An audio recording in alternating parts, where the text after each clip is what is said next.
ये एक स्टॉक था जो लगातार इस जगह पर आकर के रुक रहा था, लेकिन जिस दिन ये इस जगह से ऊपर निकला उस दिन के बाद ये 2 गुना हो गया। इसने डबल प्रॉफिट दे दिया। क्या है दोस्तों ये? यही है टेक्निकल एनालिसिस, जिसकी मदद से हम बहुत ही आसानी से किसी भी स्टॉक का मोमेंट पता कर सकते हैं। हेलो दोस्तों, मैं ज़ुबैर अहमद और आज की इस वीडियो के अंदर हम बात करेंगे टेक्निकल एनालिसिस क्या होता है, उसके कुछ पॉइंट रखेंगे। और आज से हमारा ये टेक्निकल एनालिसिस का जो सेशन है, जो सीरीज़ है, शुरू हो जाएगी और एक एक करके आपके सामने सारी वीडियो आती रहेंगी और हम बेसिक से शुरू करेंगे। तो आज की वीडियो के अंदर हम समझेंगे टेक्निकल एनालिसिस एक्चुअली होता क्यों है, क्या होता है और कैसे काम करता है, ताकि आगे की वीडियोस के अंदर हमारा जो कॉन्सेप्ट है वो क्लियर हो जाए। ठीक है, अब बात करते हैं सबसे पहले टेक्निकल एनालिसिस होता क्या है। तो देखिए, जब भी आप किसी भी stock, commodity, crypto currency, forex, किसी भी चीज़ का जब आप लोग चार्ट खोल कर देखते हैं तो वहाँ पर आपको दिखाई देती हैं बहुत सारी कैंडल स्टिक। वहाँ आपको लाइन दिखाई देती है जो कभी ऊपर जा रही है, कभी नीचे आ रही है, कभी एक जगह पर रुक जाती है। तो ये है स्टॉक का प्राइस, जो कभी ऊपर जा रहा है मतलब कि स्टॉक महंगा हो रहा है, कभी वो नीचे आ रहा है मतलब कि स्टॉक का प्राइस नीचे गिर रहा है, कभी वो एक जगह पर रुक जाता है। तो ये जो भी कुछ दिखाई दे रहा है आपका, ये है स्टॉक का प्राइस। तो इसका ये ऊपर जाना, नीचे आना, एक जगह पर रुक जाना, इसी को पढ़ना, इसी को समझना और इस प्राइस एक्शन को देख करके आगे क्या हो सकता है ऐसा लगाना, इसी का नाम है टेक्निकल एनालिसिस स्टॉक मार्केट के अंदर, क्रिप्टो करेंसी के अंदर। तो बेसिकली टेक्निकल एनालिसिस कहते हैं कि हिस्ट्री को देख करके जो पीछे हो चुका है, 1 महीना पहले, 1 दिन पहले, 5 मिनट पहले, वो कोई भी टाइम हो सकता है। तो पीछे का टाइम या पीछे की हिस्ट्री देख करके आगे क्या हो सकता है ये पता लगाना, ये अंदाज़ा लगाना, इसी को बोलते हैं टेक्निकल एनालिसिस। दोस्तों, टेक्निकल एनालिसिस के बहुत सारे फ़ायदे हैं। ये बहुत पुराना कॉन्सेप्ट है, बहुत पहले से चला हुआ आ रहा है और ये हर किसी का फेवरेट है। मतलब हर नया इंसान जो भी स्टॉक मार्केट में आता है उसकी मदद करने के लिए ये बहुत ज़्यादा यूज़फुल है और बहुत काम की चीज़ है। दोस्तों, कुछ फ़ायदे मैं आपको बताता हूँ ताकि आपको समझ में आ सके कि टेक्निकल एनालिसिस के फ़ायदे कितने हैं।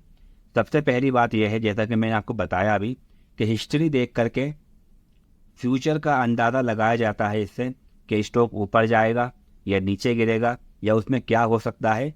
ये चीज़ हम पीछे की हिस्ट्री देख करके पता लगा सकते हैं और हिस्ट्री रिपीट होती है। ठीक है, हिस्ट्री रिपीट होती है। फॉर एग्जांपल, अगर कोई स्टॉक 20 का था, 20 से नीचे गिर के वो 10 आया, फिर दोबारा से 20 पर गया, फिर तो अंदाज़ा लगा सकते हैं कि ये 20 से 10 आ सकता है और फिर 10 से 20 जा सकता है। तो इस तरह से हिस्ट्री रिपीट होती है। तो इसलिए हम लोग हिस्ट्री देख करके फ्यूचर का अंदाज़ा लगाते हैं। दूसरा बड़ा फ़ायदा है कि टेक्निकल एनालिसिस से हम किसी भी स्टॉक की फास्ट रिसर्च कर सकते हैं। फॉर एग्जांपल के लिए, ये एक चार्ट मैंने आपके सामने लगाया जिसका स्टॉक का प्राइस बहुत टाइम से ऊपर जा रहा है। सिर्फ ये देख करके आप कुछ सेकंड के अंदर ये डिसीजन ले सकते हो कि ये स्टॉक अच्छा है, ये कंपनी अच्छी है। दूसरा ये चार्ट आपके सामने लगाया जिसका स्टॉक का प्राइस लगातार बहुत टाइम से नीचे गिर रहा है। तो एक सेकंड के अंदर या कुछ सेकंड के अंदर आप देख करके ये अंदाज़ा लगा सकते हो कि इस स्टॉक का प्राइस बहुत टाइम से नीचे गिर रहा है, ये स्टॉक अच्छा नहीं है और ये कंपनी अच्छी नहीं है। जब आप इसका फंडामेंटल देखने जाओगे, कंपनी को देखने जाओगे, तो आपको रियलाइज़ होगा कि हाँ, रियली ये कंपनी अच्छी नहीं है, ये कंपनी नुकसान में है। तो हम बहुत फास्ट चीज़ों को देख सकते हैं, डिसीजन ले सकते हैं टेक्निकल एनालिसिस की वजह से। और टेक्निकल एनालिसिस लॉन्ग टर्म और शॉर्ट टर्म दोनों में काम आता है। अगर कोई स्टॉक आपको 1 घंटे के लिए ख़रीदना है तब भी आपको टेक्निकल की ज़रूरत पड़ती है, और अगर कोई स्टॉक आपको 10 साल के लिए ख़रीदना है वहाँ पर भी टेक्निकल एनालिसिस आपके लिए भरपूर और सबसे अच्छी मदद कर सकता है। इसके अलावा टेक्निकल एनालिसिस में जो सबसे मेन चीज़ है वो होता है उसका प्राइस। स्टॉक का प्राइस जो ऊपर जा रहा है, कभी नीचे आ रहा है, तो उसको समझना पड़ता है। तो एक नया आदमी, एक नया जो स्टॉक मार्केट में आया है, टेक्निकल कर रहा है, तो उसके लिए इस प्राइस को समझना थोड़ा मुश्किल होता है। तो सबसे अच्छी बात यह है कि टेक्निकल एनालिसिस में हमें बहुत सारे टूल और इंडिकेटर मिल जाते हैं जो हमारी मदद करते हैं और हमको बताते हैं कि स्टॉक इस टाइम पर क्या कर रहा है, आगे क्या हो सकता है। एग्जाम्पल के लिए यहाँ पर देखिएगा, ये ब्लैक लाइन है, ब्लैक लाइन के नीचे स्टॉक का प्राइस गया तो हम ये समझ सकते हैं कि स्टॉक बेरिश है, नीचे गिरने की तैयारी में है या नीचे गिर रहा है, यहाँ पर इसको खरीदना नहीं चाहिए। इसी तरह से स्टॉक अगर इस लाइन के ऊपर आ गया तो हमको यहाँ पर मालूम पड़ रहा है कि स्टॉक अब बुलिश है, ऊपर जाने की तैयारी कर रहा है। तो कितना आसान है, ये जो आप ब्लैक लाइन देख रहे हैं ये 200 का मूविंग एवरेज है जो कि टेक्निकल एनालिसिस का हिस्सा है। टेक्निकल एनालिसिस से आपका बहुत सारा टाइम बचता है। देखिए, जब आप लोग इन्वेस्टमेंट करने जाते हैं तो वहाँ पर हम कोई भी अच्छी कंपनी देख करके स्टॉक में एंट्री कर देते हैं। अगर कंपनी अच्छी है तो आज नहीं तो कल, कल नहीं तो 1 साल के बाद या 2 साल के बाद, 3 साल के बाद उस कंपनी का स्टॉक ऊपर जाना ही जाना है, ठीक है। लेकिन अच्छी कंपनी देख करके उसमें फ़ौरन इन्वेस्टमेंट नहीं करना चाहिए, क्योंकि हर कंपनी के चलने का टाइम होता है, रुकने का भी टाइम होता है, नीचे गिरने का भी टाइम होता है। तो अगर किसी अच्छी कंपनी को देख करके हम इन्वेस्टमेंट कर देते हैं तो वहाँ पर हमें बहुत लंबा इंतज़ार करना पड़ सकता है अच्छे रिजल्ट के लिए। लेकिन टेक्निकल एनालिसिस आपको ये बताता है कि अभी इस अच्छी कंपनी को नहीं खरीदना है बल्कि इंतज़ार करना है। तो हो सकता है कि 1 साल, 2 साल, 3 साल आप लोग स्टॉक खरीद करके अपने टाइम को वेस्ट करें। इससे अच्छा है कि जब वो स्टॉक ऊपर जाए उसी टाइम पर खरीदें। तो जिस दिन भी वो ऊपर जाएगा टेक्निकल एनालिसिस में हमको बहुत सारी कन्फर्मेशन मिल जाएंगी। तो इस तरह से हमारा टाइम बहुत ज़्यादा बचता है टेक्निकल एनालिसिस की मदद से। सबसे बड़ा आखिरी फ़ायदा जो मैं आपको बता रहा हूँ, जो मुझे लगता है कि टेक्निकल एनालिसिस से ही पॉसिबल है, किसी और चीज़ से पॉसिबल नहीं है, और वो है आप कहाँ पर खरीदोगे, कहाँ पर बेचोगे, कहाँ तक आपका टारगेट होगा, कहाँ आपका स्टॉप लॉस लगेगा। मतलब जब स्टॉक ऊपर जाने को होगा तो आप उसको फ़ौरन खरीद लोगे। जब वो ऊपर चल चुका होगा, खरीदने के बाद जब वो ऊपर जा चुका होगा तो कहाँ तक आपको इंतज़ार करना है, कहाँ तक उसको लेके रखना है, ये भी हमको टेक्निकल एनालिसिस बताएगा। अगर आपने स्टॉक खरीदा, वो ऊपर जाने की बजाय नीचे गिरने लगा, आपका नुकसान होने लगा, तो स्टॉप लॉस कहाँ पर लगाना है और कहाँ से इससे बाहर निकलना है, ये भी हमको टेक्निकल एनालिसिस की मदद से ही मालूम पड़ता है। ये परफेक्ट चीज़ है किसी भी स्टॉक को मैनेज करने के लिए। कहाँ खरीदें, कब तक खरीद कर रखें और कहाँ पर उसका स्टॉप लॉस लगाएं, ये पूरा टोटल टेक्निकल एनालिसिस से ही पॉसिबल है, अदरवाइज़ किसी से नहीं है। ये मैंने आपके सामने कुछ अच्छे पॉइंट रखे हैं टेक्निकल एनालिसिस के, लेकिन जैसा कि मैं बता देता हूँ, फैक्ट की सिर्फ तारीफ़ करना अच्छा नहीं होता है। अगर उसमें कुछ खामियां हैं, कुछ अच्छी चीज़ें नहीं हैं, तो वो भी आपके सामने रखूँ तो उसके कुछ नेगेटिव पॉइंट्स भी हैं जो आपको ध्यान में रखने चाहिए। सबसे पहली बात, टेक्निकल एनालिसिस गारंटी नहीं देता है। मतलब कि टेक्निकल एनालिसिस ये बोलेगा कि स्टॉक ऊपर जाने वाला है, लेकिन वो गारंटी नहीं देगा कि स्टॉक ऊपर जाएगा ही जाएगा। बहुत टाइम ऐसा होगा कि आपने स्टॉक टेक्निकल एनालिसिस के कहने पर खरीद लिया, क्योंकि टेक्निकल एनालिसिस ब्रेकआउट दे रहा था, लेकिन आपके खरीदने के फ़ौरन बाद ही स्टॉक नीचे गिरने लगा। हाँ, आपकी मदद वहाँ पर हो जाएगी, कैसे? स्टॉप लॉस की मदद से, ठीक है। तो आपका नुकसान कम कर सकता है टेक्निकल एनालिसिस, लेकिन वो कुछ गारंटी नहीं देता है, ठीक है। तो बहुत बार आपको टेक्निकल एनालिसिस गलत इन्फॉर्मेशन, रॉन्ग इन्फॉर्मेशन भी दे सकता है। तो इसलिए इस चीज़ को देखते हुए चलना। अगर टेक्निकल एनालिसिस हमेशा अच्छा ही काम करता तो हर कोई फिर टेक्निकल एनालिसिस से बहुत सारा पैसा कमा सकता था। तो यहाँ पर साइकोलॉजी भी बहुत ज़रूरी होती है।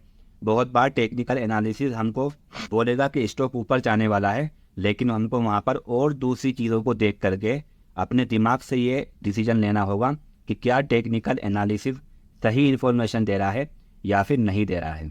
इसे हम लोग आगे सीख लेंगे और टेक्निकल एनालिसिस की मदद से ही हम लोग पता लगा सकते हैं कि एक तरफ वो हमको सही जानकारी दे रहा है या फिर नहीं दे रहा है।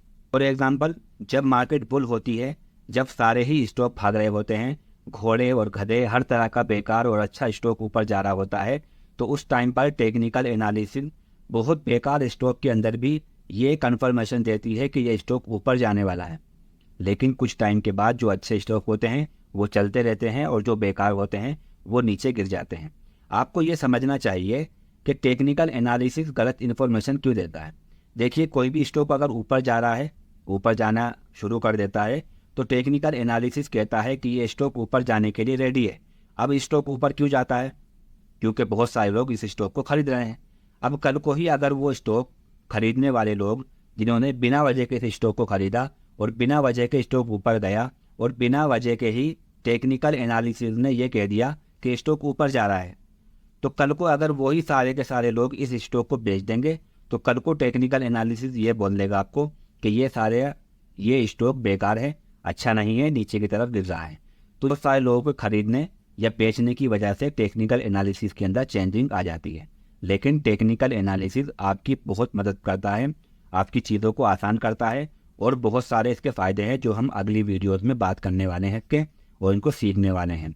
दोस्तों, आपको मैं एक चीज़ बता देता हूँ कि जब आप लोग टेक्निकल एनालिसिस और इस तरह की चीज़ों में जाएंगे, सोशल मीडिया का ज़माना है, आपको फेसबुक पर, इंस्टाग्राम पर, ट्विटर पर या यूट्यूब के ऊपर ऐसे कुछ लोग मिल जाएंगे जो ये बोलेंगे कि टेक्निकल एनालिसिस की कोई ज़रूरत नहीं है, हमको सिर्फ कंपनी के बारे में जानना चाहिए। कंपनी अच्छी है तो उसका स्टॉक ऊपर जाएगा ही जाएगा और कंपनी बेकार है तो उसका स्टॉक नीचे गिरेगा ही गिरेगा। टेक्निकल एनालिसिस कुछ भी काम नहीं करता है, बेकार है। ऐसा कहते हुए बहुत सारे लोग आपको मिल जाएंगे। अब मैं उनको गलत तो नहीं कह सकता क्योंकि वो लोग बिना टेक्निकल एनालिसिस के भी कमा रहे हैं, उनकी कमाई हो रही है, उनकी अर्निंग चालू है। लेकिन दोस्तों, मैं आपको बस इतना कहना चाहूँगा कि वो एक पुराना मेथड है, ठीक है, और वो लोग लंबे टाइम के लिए इन्वेस्टमेंट करते हैं, उनके पास बहुत फंड है। अगर वो 4-5 साल एक्स्ट्रा भी इंतज़ार कर सकते हैं, उनके ऊपर कोई फ़र्क नहीं पड़ता है। हमारे ऊपर फ़र्क पड़ता है, इसलिए हमको ज़्यादा एडवांस होने के लिए, चीज़ों को आसान करने के लिए टेक्निकल एनालिसिस की ज़रूरत पड़ने वाली है। सिर्फ ये जान लेना, जैसा कि वो लोग पता लगाते हैं कौन सी कंपनी अच्छी है और वो ख़रीद लेते हैं। उनको नहीं पता स्टॉक का प्राइस कहाँ चल रहा है, किस टाइम पर चल रहा है, कौन सा ट्रेंड है, कौन सी चीज़ें हैं, उनको उस चीज़ से कोई मतलब नहीं। बस अच्छी कंपनी मिली, खरीद लिया। सिर्फ अच्छी कंपनी मिल जाना और उसको खरीद लेना, ये आपके लिए कैसा हो सकता है मैं आपको दिखाता हूँ। आपकी नज़र में कौन सी कंपनी होगी दुनिया की जो सबसे अच्छी कंपनी होगी? तो ये देखिएगा, हमारे सामने गूगल का मैंने आपके सामने चार्ट लगाया। गूगल कंपनी कैसी है? बहुत अच्छी है। पूरी दुनिया के अंदर टेक्नोलॉजी में हर जगह पर घुसा हुआ है। सही बात है, गूगल हर जगह पर घुसा हुआ, हर चीज़ उसने खरीद रखी है, उसकी कमाई अच्छी खासी है। लेकिन अगर कोई इंसान ये सोच ले कि दुनिया की सबसे अच्छी कंपनी है भाई गूगल, तो क्यों ना इसके स्टॉक खरीद लूँ। इसका स्टॉक खरीदने के बाद 50% डाउन गया, नीचे की तरफ गया। अगर कोई इंसान इसको यहाँ खरीद लेता तो ये दुनिया की अच्छी कंपनी उसको सबसे बड़ा नुकसान दे देती, 50% का नुकसान। लेकिन टेक्निकल वाला बंदा इसको कभी नहीं खरीदता क्योंकि यहाँ पर मालूम पड़ रहा है कि स्टॉक या तो रुकेगा या नीचे गिरेगा। तो मैंने क्या बोला, सिर्फ अच्छी कंपनी देख करके इन्वेस्टमेंट नहीं करना, टेक्निकल की मदद लेनी है। दूसरा स्टॉक आपके सामने है, ये है इंडिया की सबसे बड़ी कंपनी रिलायंस इंडस्ट्री का स्टॉक। इसके बारे में मैंने वीडियो बनाई हुई है, अगर थोड़ा डिटेल से जानना है आपको तो आप जा करके चेक कर सकते हैं। इंडिया की सबसे बड़ी कंपनी है रिलायंस इंडस्ट्री। ये देखिएगा 9 साल तक ये स्टॉक एक जगह पर रुका रहा।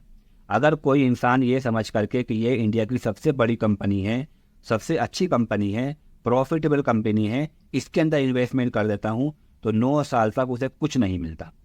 9 साल तक ये स्टॉक एक जगह पर रुका रहा। अगर वो 9 साल तक किसी और स्टॉक में इन्वेस्ट किया होता तो उसको फ़ायदा हो जाता। लेकिन टेक्निकल वाला बंदा यहाँ पर कभी भी इन्वेस्टमेंट नहीं करेगा क्योंकि उसको यहाँ पर दिख जाएगा कि स्टॉक अब लंबे टाइम तक के लिए सोने वाला है या लंबे टाइम के लिए नीचे गिरने वाला है। ये है टेक्निकल के फ़ायदे। इसी तरह से आप देखिएगा, दुनिया की सबसे बड़ी कंपनी, दुनिया की सबसे प्रॉफिटेबल कंपनी जो है सऊदी अरब की ऑयल कंपनी अरामको, उसके स्टॉक की हालत देख लीजिए क्या है। कुछ अच्छा परफॉर्म दिख रहा है आपको? एक जगह पर रुका हुआ है सिर्फ और सिर्फ, ठीक है। और उसकी दूसरी कंपनी ये देख लीजिएगा, यहाँ पर भी ये साइड वे है, थोड़ा सा ऊपर थोड़ा नीचे, इस तरह का काम कर रहा है। जो एक स्टॉक के अंदर होता है ना कि लगातार ऊपर ऊपर ऊपर जाना, ये चीज़ नहीं हो रही है। तो अच्छी कंपनी देख करके इन्वेस्टमेंट कर देना या उसके अंदर एंट्री कर लेना, ये बिल्कुल भी ठीक नहीं है। उसका जब टाइम आएगा तब एंट्री की जाएगी, और टाइम कब आएगा, ये कब पता लगेगा हमको, ये आपको बताएगा टेक्निकल एनालिसिस। दोस्तों, आप लोग समझ गए होंगे कि टेक्निकल एनालिसिस क्या है।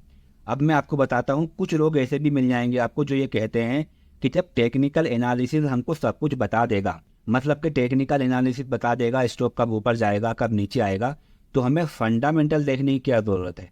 मतलब कंपनी की जो जानकारियाँ होती हैं, उसका प्रॉफिट, उसका नुकसान, उसका प्रोडक्ट और बहुत सारी जानकारियाँ होती हैं जो एक नए आदमी के लिए उनको समझना थोड़ा मुश्किल होता है। तो ये सब देखने की ज़रूरत क्या है? तो मैं बोलूँगा वो लोग पूरी तरह से गलत हैं, क्योंकि टेक्निकल एनालिसिस से ज़्यादा ज़रूरी है फंडामेंटल एनालिसिस। टेक्निकल हमको सिर्फ शॉर्ट टर्म के लिए फ़ायदा दे सकता है, लेकिन लॉन्ग टर्म में अगर बड़ा पैसा कमाना है, ज़्यादा प्रॉफिट कमाना है, तो हमको टेक्निकल और फंडामेंटल दोनों की ही ज़रूरत पड़ेगी। तो आई होप दोस्तों आपको समझ में आ गया होगा कि टेक्निकल एनालिसिस हमारी क्या क्या मदद कर सकता है और किस तरह से हम अपने काम को आसान बना सकते हैं, किस तरह से हम अपने टाइम को बचा सकते हैं। ये सारे बहुत सारे फ़ायदे इसके हैं जो हम आगे और देखने वाले हैं। और हम एकदम बेसिक से टेक्निकल एनालिसिस का ये कोर्स ये सीरीज शुरू करने वाले हैं, जिसके अंदर आपको ए से लेकर के जेड तक सब कुछ आपको बताया जाएगा। जो बेसिक है, जो एडवांस है, सारी चीज़ें बहुत ही आसान ज़बान में आपके सामने रखूँगा। इसके लिए आपको सिर्फ और सिर्फ सब्सक्राइब कर लेना है। और आपका कोई भी क्वेश्चन है, कोई भी डाउट है, तो आप मुझे कमेंट में पूछ सकते हैं, आपका रिप्लाई कर दूंगा। या फिर आप लोग मुझे इंस्टाग्राम पर मैसेज कर सकते हैं, वहाँ पर भी आपका रिप्लाई कर दूंगा। और सब्सक्राइब करना नहीं भूलना। Thank you so much.